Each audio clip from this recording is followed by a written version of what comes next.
Alright, this is pt02 and this is the second part of the Master Grade Turn A Gundam review, and this part will be going over his accessories and gimmicks. First off, I'll do the stuff that's actually on Turn A Gundam himself.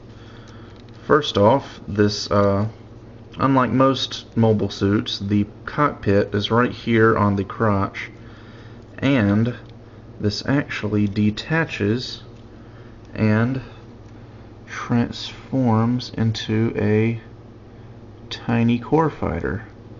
All you gotta do is swing the front skirts around and they become wings, rotate the cockpit up, and there you go. You've got a tiny little core fighter.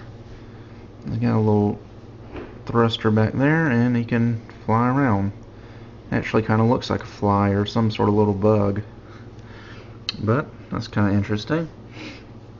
Now for one of Turn A Gundam's signature weapons is all this, what seems to be just an empty blue space on his chest is actually quite functional, because there's a little blue bit back here you can take out and you can get something pointy like his beam saber, for example. Push forward and all the stuff on his chest pops out, and you can open all of these little doors and reveal missile silos. And one thing, I really like this kit, but I do have one complaint about it, is that the hinges for these little missile doors are very small and prone to breaking very easily. As you can see, one of my little missile doors is already broken off, and I just built this kit. So if you do decide to buy this Master Grade, be very, very careful with these doors, because they do break very easily. But if it's not broken, the effect is very nice looking. It's got all the little missiles in there, and it's pretty cool. And you can close them back up. And also, these the whole thing can just slide out of his chest. So he's got two big old cavities in there, in which he can insert some of his other accessories, like his little cow, which he did in, I think, one episode of Turn A Gundam. So I guess Bandai just felt like the one episode where he put the cow on his chest was important enough to make an addition to the model kit. So if that floats their boat, then more power to them. Anyway, his beam sabers are on his back. They're on the back of the shoulder armor, and they can move up and down, and then you just slide the beam saber handle out, and he comes with two skinny pink beams, which don't want to go in for some reason. There we go. And I'm glad they used such skinny beams, because that's how they looked in the anime. I'm glad they took the extra step to make the beams accurate to the show, rather than just using the same pink beam saber that they use in almost all of their Master Grades. Let's see, up next is, I guess I'll do his hammer, which is basically a spiky ball on the end of a chain. It's got a little handle on the end, and he just swings this around. And I think this also was used only in one episode, but I believe this is recycled from one of the RX-78 Master Grades, so since they already had it, why not just throw it in with Turn A Gundam? Next up is his beam rifle, which is very, very just as unique as Turn A Gundam himself, actually. He's got two handles on it. This little door right here slides open, and you can pull down the handle.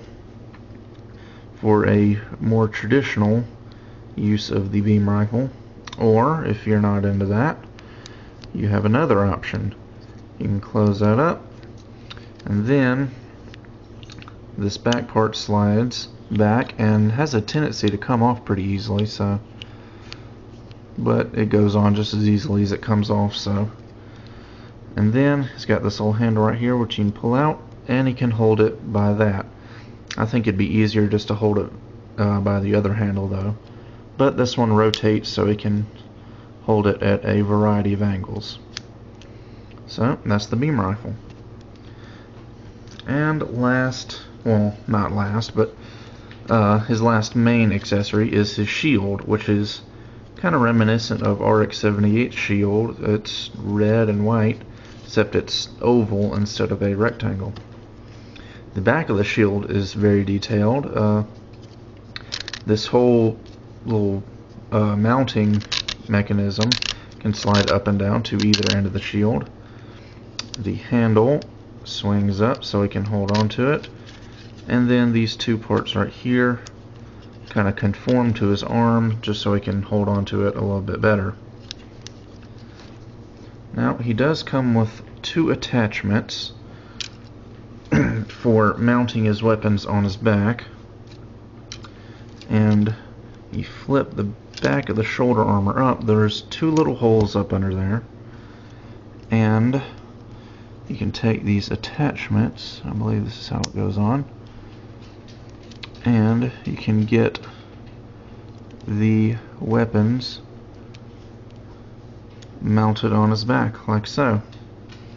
And it's kind of hard to get both of them on there at the same time, but I'll try. There we go. The beam rifle is usually no problem, but the shield is kind of tricky to get on there. As in, right now it's not wanting to go, but with a little bit of coaxing you can get it on and have his shield mounted on his back, much like RX-78. And then the rest is just little stuff. He comes with a little unpainted figure of Loran Sehak, and he comes with a alternate chest piece. So this little kind of a upside down cross shaped area on his chest.